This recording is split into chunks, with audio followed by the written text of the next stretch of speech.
भारत का IT sector खतरे में है, क्योंकि जैसा न्यूज़ में सुनने में आया है, समाचारों में है, पाकिस्तान में जल्दी ही रिफॉर्म्स होने वाले हैं, कानूनों में बदलाव होने वाले हैं और जो दो कानूनों के कारण उनके यहाँ आईटी सेक्टर का ग्रोथ नहीं हो रहा था, उन दोनों का फॉरेन इन्वेस्टर्स इन्वेस्ट नहीं कर रहे थे।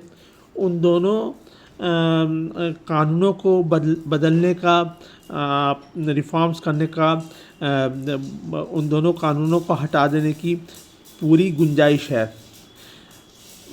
यूएनओ के दबाव के कारण और यूएनओ से सलाह और दूसरे आर्थिक विशेषज्ञों से सलाह मशविरा के कारण जल्दी ही शायद Pakistan federal taxes for investors और ब्लास्फेमी लॉज, इन दोनों कानूनों को हटाने वाला है। और अगर पाकिस्तान इन दोनों कानूनों को हटा देता है तो फिर भारत का आईटी सेक्टर खतरे में पड़ जाएगा, क्योंकि Pakistan will be highly attractive. उनका मैन पावर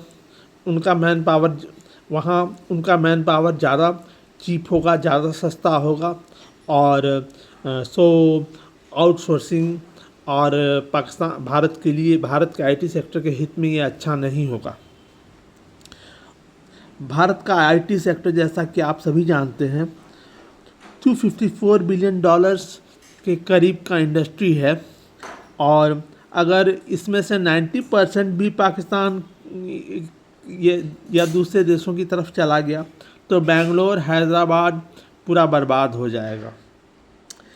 भारत में आईटी सेक्टर में लगभग 54 मिलियन इंडियन सिटीजन्स, हमारे देश के 54 मिलियन नागरिक एम्प्लॉयड हैं आउटसोर्सिंग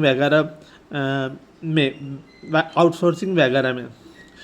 तो इसके लिए भारत सरकार को जो कुछ कड़े या महत्वपूर्ण इम्पोर्टेंट कदम उठाने हैं वे हैं जीएसटी हटा देना, इनकम टैक्सेस में हटा देना, लगभग सारे कॉरपोरेट टैक्सेस, शूटिंग टैक्सेस वगैरह को हटा देना होगा और इनकम टैक्स में काफ़ी राहत देना पड़ेगा। तो इसी के कारण कृपया करके आप लोग सरकार पर थोड़ी सी दबाव बनाने की कोशिश कीजिए। सरकार को समझाने की एक मुहिम छेड़ने की कोशिश कीजिए। धन्यवाद।